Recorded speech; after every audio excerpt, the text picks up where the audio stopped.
Hi Booktube, welcome to another weekly vlog. I'm really enjoying making these. Yeah, so I'm going to start this video off with unwrapping a book. Now you may say, Courtney, you already have 3 books on the go. And that's true. But let me show you what books they are. I have Cosmos by Carl Sagan, which is a nonfiction science book about all kinds of science, from biology to astronomy. And then I have a nonfiction religious text, The Confessions of St. Augustine, which is kind of like an autobiography but centered around his faith.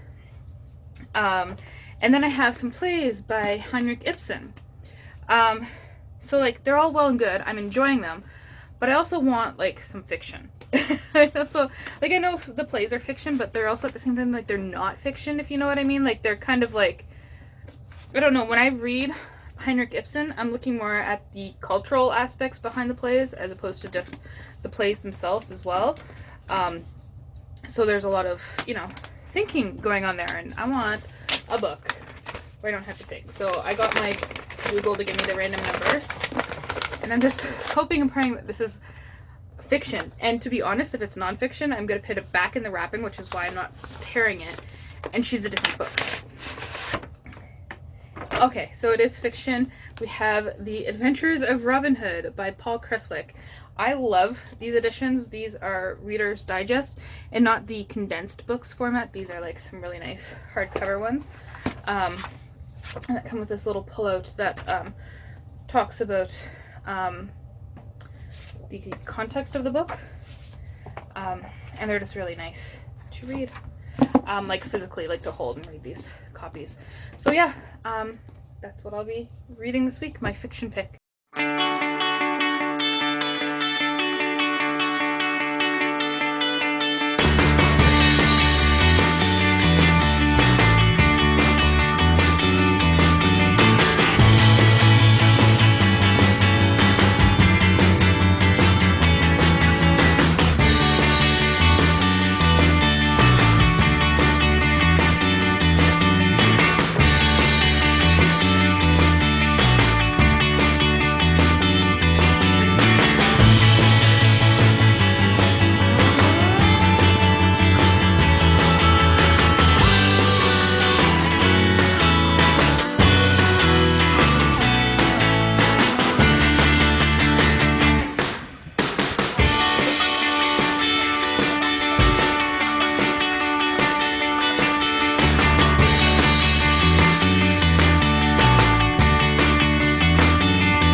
So I just watched Booktube and wrapped all these books. I gotta find a room on the shelves for them. And down here are all the sequels and books that I've already read that need to be shelved too. But the basket's empty, so decided to go for a walk. There's a free little library just up here, so I grabbed some books I wanted to get rid of. And we're gonna go see what we can get.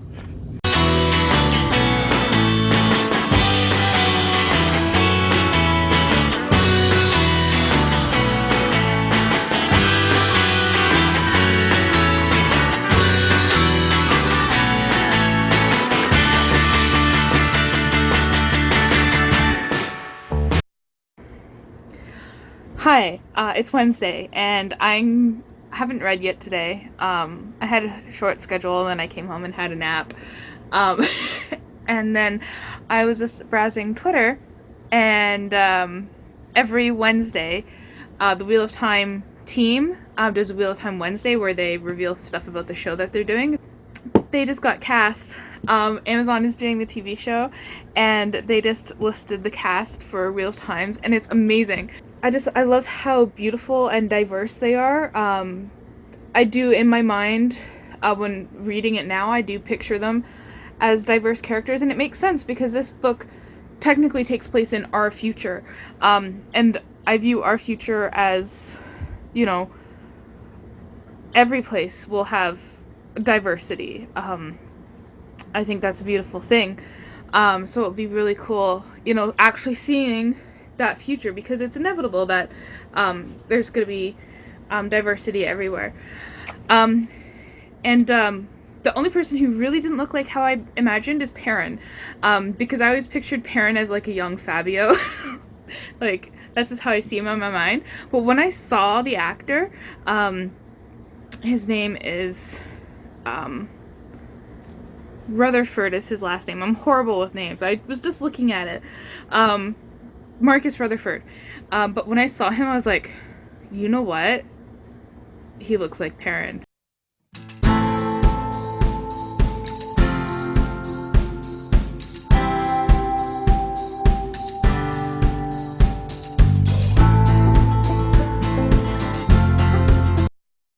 So it's Thursday night, and I just finished rereading A Doll's House by Henrik Ibsen, and there's definitely a lot I forgot.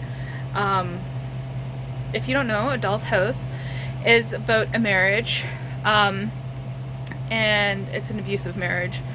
Definitely the man is all sorts of emotionally and mentally abusive towards his wife, gaslighting her, you know, blaming her for certain things, and then she does something that's not so good, but with good motives, and that ultimately benefits him, but when it comes to light, you know, he freaks out, and she finally realizes what's going on. And I just wanted to share a few quotes from the end here that I really liked. I labeled a lot in here. So the husband says, "I'd gladly work for you day and night, Nora, go through suffering and want if need be, but one doesn't sacrifice one's honor for love's sake." And Nora, his wife, says, "Millions of women have done so." And this one is Nora again saying, "I believe that before all else, I'm a human being just as you are." Because she feels like that she's not on equal footing with her husband at all, that she was literally passed from her father and sharing her father's opinions onto her husband, and then sharing her husband and her husband's opinions. So it's really like a really great play, and still relevant to this day, I think. So it's Saturday. I didn't do anything yesterday because I was just so tired, so I didn't get any reading done. But I did finish Doll's House. I think I said that already. And I started The Great Hunt. Name escaped me there for a second, which is the second book in the Wheel of Time series. And what I am currently doing is driving. That's what I'm currently doing. What I'm currently reading while driving, i.e. listening to an audiobook, is The Rise and Fall of the Dinosaurs by an author I can't remember, but I know it's pretty popular on Booktube.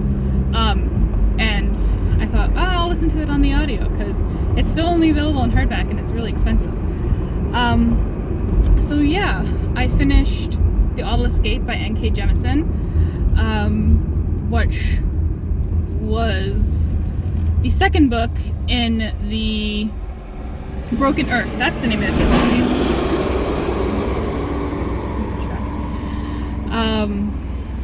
Yeah, so I finished that audiobook, and the narrator, like, I want to search up books just narrated by her for the sake of listening to her again. Yeah, so this narrator, in comparison, like, he's good narrator, but in comparison to whoever is narrating the Obelisk Gate, is just paling in comparison. But yeah, it's still good. And my phone keeps jumping because I don't have a proper holder, so I don't know how much in view I am. But that's it. That's all I want to say, because now I have a nice long drive and I can get a good chunk of my book in. Toodles!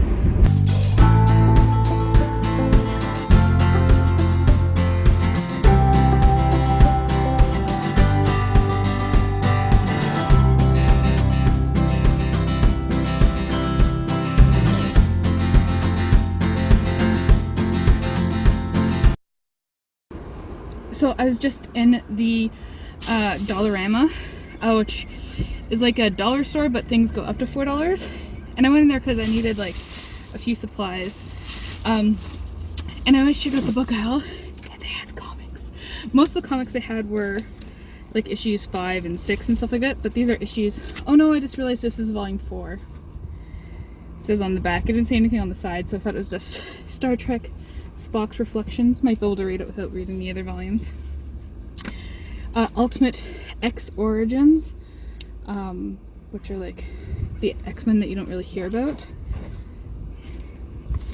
And Avengers X Sanction, which is Cable coming back from the future to destroy the Avengers, which sounds really cool.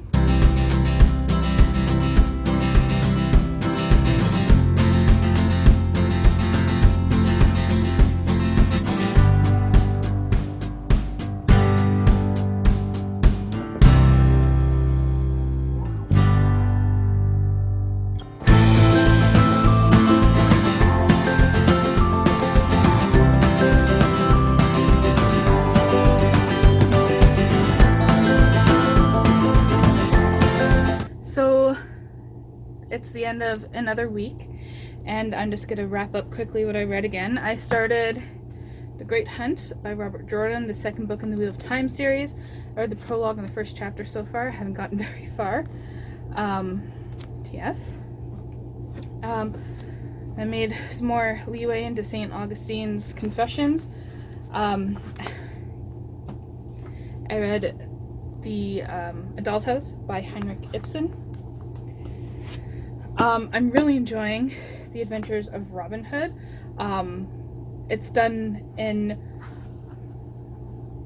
you know, like children's books from like the 19th century, how like they're not really children's books that we'd consider now. It's like that, so it reads quite easily, but it deals with a lot of like adult stuff. And I haven't actually touched Cosmos this week, I think. I spent most of the week sleeping, to be honest, because I've just been really incredibly tired this week. But yeah, that's it. I look forward to seeing you next week. I totally forgot that I was reading an audiobook this week as well, The Rise and Fall of the Dinosaurs. It is really good. I'm already on the 3rd disc, so I'm like plowing my way through that. And I also read a comic series called Mirror, which is kind of like a magical twist on the island of Dr. Moreau. Like there's magic and there's science, and it's successful, and there's some religious aspects, but it's more like about humanizing animals and experimenting on animals to make them more human-like. So yeah, let me know what you read this week, and thank you for watching.